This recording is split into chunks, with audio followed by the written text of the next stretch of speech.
សំរឿងផ្សេងនៅម្នាក់ឯងស្ដាប់បទភ្លេងរ៉ូមែនទិកហើយមានរឿងមួយដែលលាក់ទុកក្នុងចិត្តកំពុងគិតគួរបន្តឬសម្រាំងនៅពេលដែលឆ្លងកេងចង់ខ្ញុំឃើញបុរសម្នាក់ដែលមិនមានភាពជឿជាក់សែនកំសាំងគេស្រឡាញ់នារីម្នាក់ដែលរាល់ថ្ងៃជាពួកម៉ាំងនាងក៏មានសង្សាររួចហើយអូយសាច់កម្មណាខ្ញុំសាច់កម្មណាខ្ញុំមានគេស្រឡាញ់បែរជាមិនចាប់អារម្មណ៍អបសុខឲ្យវាសាកសមចង់តែទាំងខ្លួនឯងមួយជើសាច់កម្មណាខ្ញុំសាច់កម្មណាខ្ញុំទៅចង់ស្រឡាញ់មនុស្សដែលគ្មានចិត្ត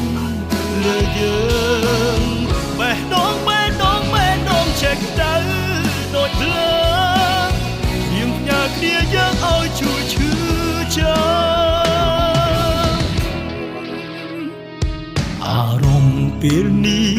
ដូចពើតប៉ងអងខ្យល់ទៅមុខមិនដល់ញញឹមក៏មិនសមធ្វើមិននឹងគ្នាក៏វិពីបាក់ទ្រាំ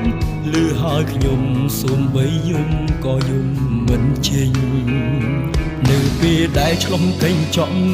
ខ្ញុំឃើញបុរសម្នាក់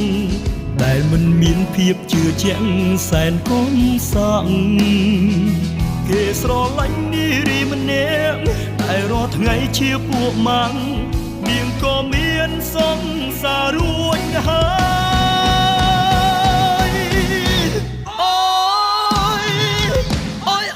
យអូយសាច់កម្មណាខ្ញុំសាច់កម្មណាខ្ញុំមានគេស្រឡាញ់បែរជាមិនចាប់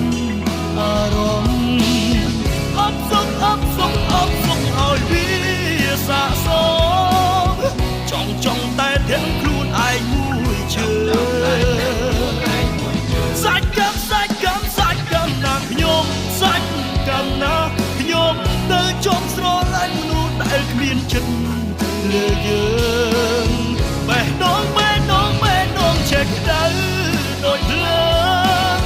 យើងផ្ញើគ្នាយើងឲ្យជួយឈឺចាំ